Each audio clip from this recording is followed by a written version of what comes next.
बनारस, आप में से कोई गया कि नहीं बनारस आज तक? आप बनारस को समझते हैं ना?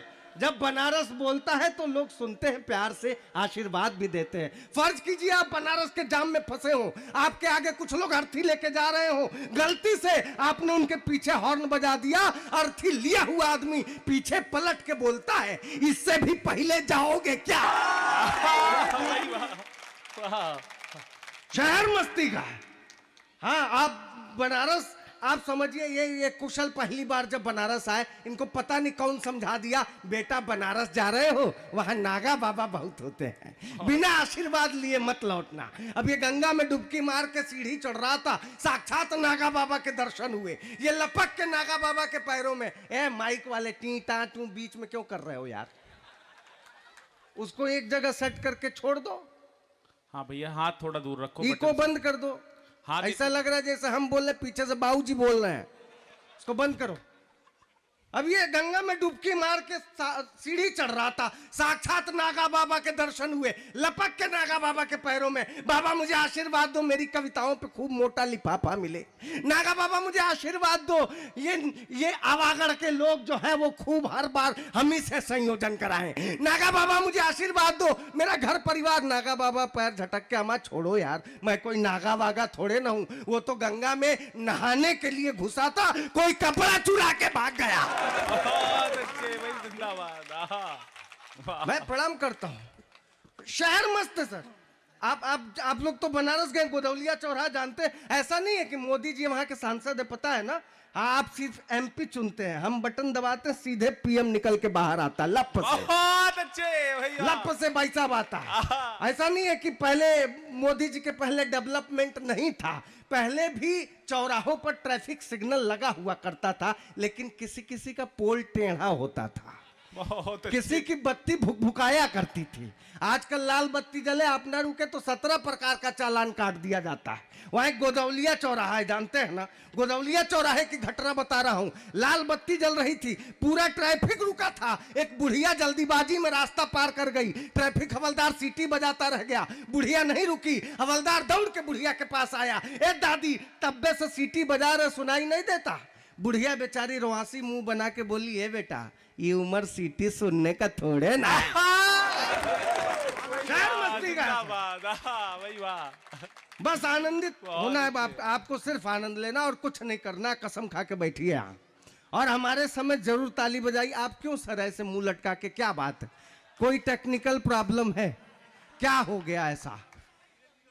धीरे धीरे थोड़ा फास्ट बनिए, जमाना स्लो नहीं है आपकी तरह। पता नहीं कौन, मैं क्या कह रहा था, न जाने कब चली जाए, खुशी का क्या भरोसा है, निभाए साथ। बीच बीच में मैं ये डाल के देखता रहूंगा कि आप कविता भी सुनते हैं कि नहीं। न जाने कब चली जाए, खुशी का क्या भरोसा है, निभाए साथ मुश्किल में, किसी का क्या भरोसा है। चलो एक दूसरे से दूर हम शिकवे गिले कर ले, हमारी इस जरा सी जिंदगी का क्या भरोसा। क्या बात है भाई, चलो एक दूसरे से बहुत शुक्रिया सर, बहुत धन्यवाद। आप जानते हैं बिना अनुभव के कोई कुछ लिख पाए ये असंभव होता है। जब तक हमें अनुभव न मिले तब तक हम एक लाइन नहीं लिख पाते, एक लाइन नहीं लिख पाते। क्या गुरु का क्या नाम है?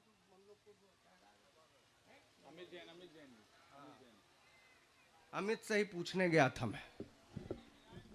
नहीं, आप तो सर अद्भुत आदमी हैं, आपके लिए क्या कहा जाए। ये गजब के आदमी है। वो छोटी बच्ची प्यारी सी नृत्य करके और उतर रही थी तो 100 रुपया घुमा के जेब में रख लिए। बताइए ये कोई बात हुई? कम से कम उसको 1000 दीजिएगा यहाँ से निकलने के बाद ना। ऐसा बाद में क्या होता है? ये बहुत अद्भुत आदमी है। अभी हम लोग को रिसीव कर रहे थे, हमसे बताया कि यार दमदार भाई अभी अभी करवा चौथ निकला है और समस्या ये नहीं, ये समस्या नहीं है, करवा चौथ तो हर साल आता है, इनकी समस्या दूसरी है और इसके समस्या का निदान बाबा बंगाली के पास भी नहीं है। मैं सच बता रहा हूँ। इन्होंने कहा कि दमदार भाई शादी के बाद पत्नी भले ही स्वर्ग की परी क्यों न मिल जाए, जन्नत का हूर क्यों न मिल जाए, लेकिन एक जो कसक होता है। मैंने 4 लाइनें लिखी, 4 लाइनें इनकी कसक के ऊपर झोंकता हूं। स्वागत भैया। हाँ और ताली वाली इनके लिए बजाना, मेरे लिए नहीं, क्योंकि ये मेरी आप बीती नहीं है। मेरी अभी अभी शादी हुई है नई। गलती से वीडियो पहुंच गया तो गड़बड़ा जाएगा, सारा कसक मेरे ऊपर निकल जाएगा। आप इनके लिए बजाना, ये अमित जी की बात है। उन्होंने कहा कि ढले जब शाम तो बादे सबा की याद आती है। बादे सबा मतलब आप समझते हैं? बादे सबा बिना समझे वाह कह दिए। ले ये भी एक कसक है। बादे बादे सबा मतलब सवेरे की ताजा हवा। ढले जब शाम तो बादे सबा की याद आती है। तड़पता है ये दिल जाने वफा की याद आती है। मेरे खातिर भले ही हूरे जन्नत है मेरी बीवी, मगर तन्हाइयों में दिल रुबा की याद आती है। मेरे खातिर भले ही पहना क्या प्यार से माला पहनाने आए हो। नहीं अब इससे ज्यादा क्या कर सकते हैं? कहने आए थे चुप हो जाओ, इससे ज्यादा मत खोलो। बहुत अच्छे। क्या हमारी गलती नहीं है? मैंने पूछा भैया तो क्या करते हो? कहे जुगाड़ लगाते हैं। बहुत अच्छे। मैंने भाई बजाओ एक बार ताली, आनंद है भैया। मैंने आनंद भैया कहा कमाल कौन है। सा? मैंने कहा कौन सा जुगाड़? तो कहने लगे कि यार बोल प्रेम के प्यारे प्यारे रखते हैं, नैनों के जोड़े कजरारे रखते हैं, घर में बीवी है तो बाहर दिल रुबा, एक मयान में दो तलवारें रखते हैं। बहुत शुक्रिया। इधर के जितने पुरुषों ने इस पे ताली बजाई वो सब ऐसे जुगाड़ के प्रभावित में।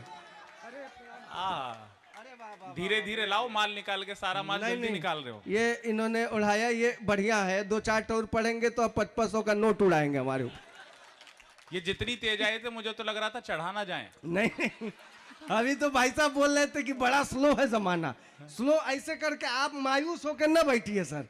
पहली बात तो ये है। दूसरी बात ये है कि स्लो नहीं है जमाना। आपके समय की मोहब्बत अलग थी, बहुत अलग थी। इनके समय की मोहब्बत अलग है। अरे बहुत बड़े कवि हुए डॉक्टर उदय प्रताप सिंह, उन्होंने लिखा कि हर फैसला, इनके समय की मोहब्बत के लिए उदय प्रताप सिंह जी ने कहा कि हर फैसला होता नहीं सिक्का उछाल कर, ये दिल का मामला है जरा देखभाल कर, मोबाइलों के दौर के आशिक को क्या पता रखते थे कैसे खत्म कलेजा निकाल कर। जमाना है ये नहीं ऐसा, मोबाइल का ही दौर है। चिट्ठी कौन लिखता बताइए? वो तो आदमी के जहन से निकल गया अंतर्देशी कैसी होती थी, पोस्ट कार्ड कैसा होता था, तार कैसे जाता था, याद है किसी को? नई पीढ़ी में तो किसी को याद नहीं। जमाना फास्ट है, नई पीढ़ी इस तरह मोहब्बत करती है, वो दमदार बनारसी बताते हैं, सुनिएगा। कभी बॉलिंग कभी कैचिंग का मजा लेते हैं। क्या बात है। ऐसे सुनना गुरु, कभी बॉलिंग कभी कैचिंग का मजा लेते हैं, हम तो क्रिकेट में बैटिंग का मजा लेते हैं। अब तो बदले हुए हालात है मोहब्बत के, रात भर जाग के चैटिंग का मजा लेते हैं। अब तो बदले हुए हालात है मोहब्बत। सुनना, इश्क मॉडर्न हो गया सर, इश्क मॉडर्न मेरा। काश ये भी हाल हो जाता। सर आप मुस्कुराइएगा, सिर्फ हंसिएगा नहीं। ठहाका लगाने से व्हाइट शर्ट है, रजनीगंधा गिर जाएगा, फिर भाभी जी दिक्कत होगी धोने में। का इश्क मॉडर्न मेरा क्या हुआ? हमें बिल्कुल मारेगी, अपनी भले न मारे। बहुत अच्छे। ये तो चमत्कारिक व्यक्ति है भाई साहब। मैंने पूछा कि पत्नी के पांव दबाना ये प्यार है कि खिदमत है? तो मैंने कहा कि गुरु देखो, पत्नी अगर अपनी हो तो खिदमत है। बहुत अच्छे। हाँ तो प्यार, उसी को तो प्यार कहा जाता है। हाँ तो मैंने कहा इश्क मॉडर्न मेरा, काश ये भी हाल हो जाता। पीछे वाले मजा नहीं ले रहे हैं क्या? वो कुछ लोग हाथ बांध के बैठे हैं। नहीं मजा नहीं है, आप हाथ खोल के बैठिए सर। 10 मिनट की बात है, 2 मिनट में हम निपट जाएंगे। ऐसे कहेंगे हम टाटा बाय बाय, हम खुदे बैठ जाएंगे। कसम खा के बता, मजाक नहीं कर रहे, सच बता रहा है। और ये ताली वाली की बात जहां तक है, वहां तक ये मेरी सोच है कि ताली वाली बजाने से ये नहीं होता कि बहुत बड़ा कवि है खूब ताली बजवा रहा है, ऐसा कुछ नहीं है।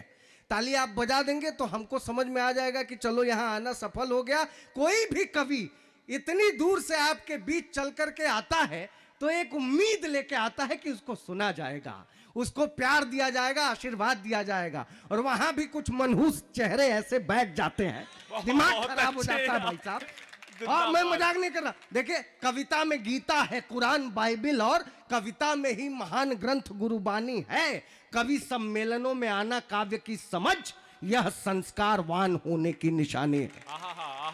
कवि सम्मेलनों में आना काव्य की समझ, यह संस्कारवान होने की निशानी है। आप समझिए, आप तो यहाँ ऑर्केस्ट्रा करा सकते थे, कोई भी बॉलीवुड का बड़ा स्टार बुला सकते थे, लेकिन उतना बजट नहीं था।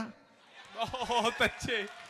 तो कवि सम्मेलन करा, तो कम से कम प्यार दीजिए भाई साहब ने कहा कविता में गीता है, कुरान, बाइबिल, और कविता में ही महान ग्रंथ गुरुबानी है।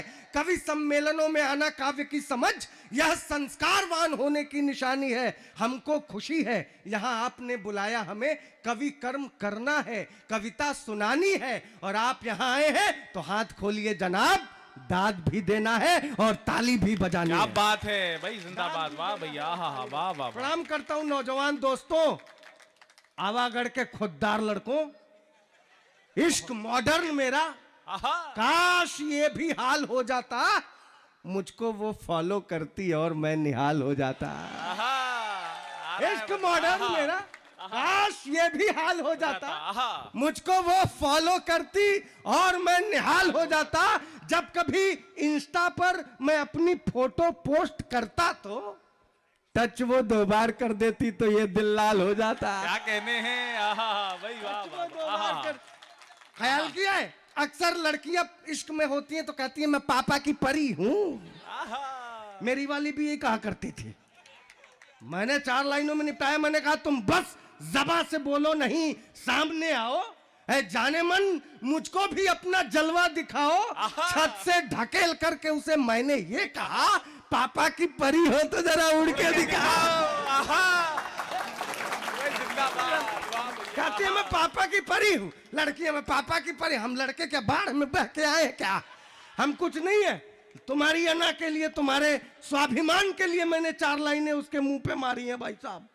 भले ब्रेकअप हो गया वो अलग बात है, हाँ, लेकिन मैंने 4 लाइनें कही। मैंने कहा तू बहुत गोरी, मैं कृष्ण पक्ष हूं, तेरा दिल गुजरात है, मैं कच्छ हूं, और अपने पापा की परी तू है तो फिर मैं भी अपनी माँ का मगरमच्छ हूं। अपने पापा की परी, वही जिंदाबाद।